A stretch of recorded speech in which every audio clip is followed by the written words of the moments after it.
Des agents parlementaires engagés dans la protection des droits de l'enfant en retraite à Grand Popo. Une retraite autour d'un fléau qui détruit des vies et qui constitue une violation des droits fondamentaux des enfants. Les exploitations et abus sexuels conduisent à une immense souffrance pour les victimes. Cependant, la sensibilisation reste parcellaire, sectorielle et souvent ponctuelle.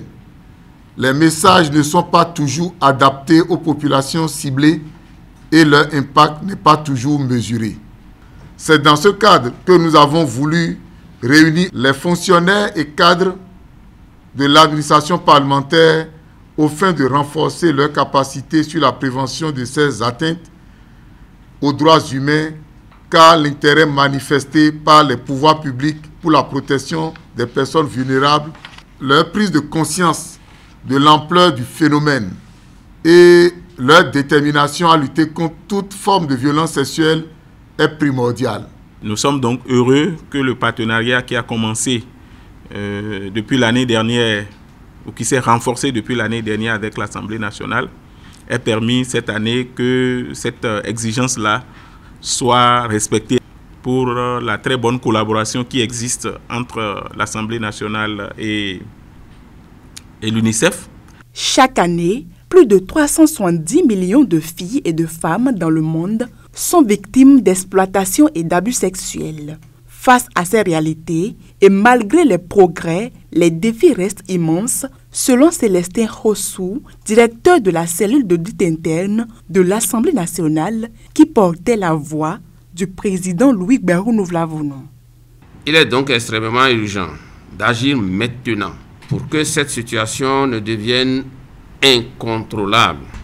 Toutefois, face aux nombreux défis, la réponse judiciaire faite aux exploitations et abus sexuels nécessite un engagement accru à la hauteur des attentes des victimes.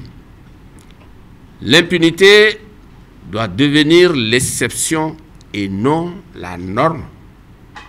Une piste sur laquelle j'invite l'UNICEF et l'IPAB à pousser leurs réflexions. Si chaque enfant a droit à une enfance protégée et épanouie, alors plusieurs actions doivent être mises en place pour sauver des vies. Une cause à laquelle les agents parlementaires présents à cet atelier doivent se joindre à l'issue de cette assise.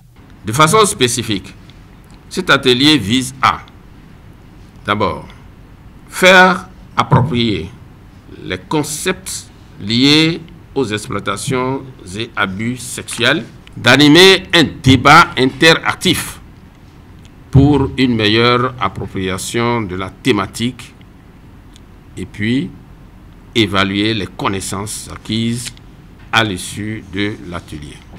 Les discussions au cours de ces 2 jours de travaux ont permis d'aborder plusieurs thématiques clés comme, entre autres, les facteurs de vulnérabilité des enfants, les mécanismes de signalement des abus et les rôles et responsabilités du Parlement dans la lutte contre les exploitations et abus sexuels des enfants.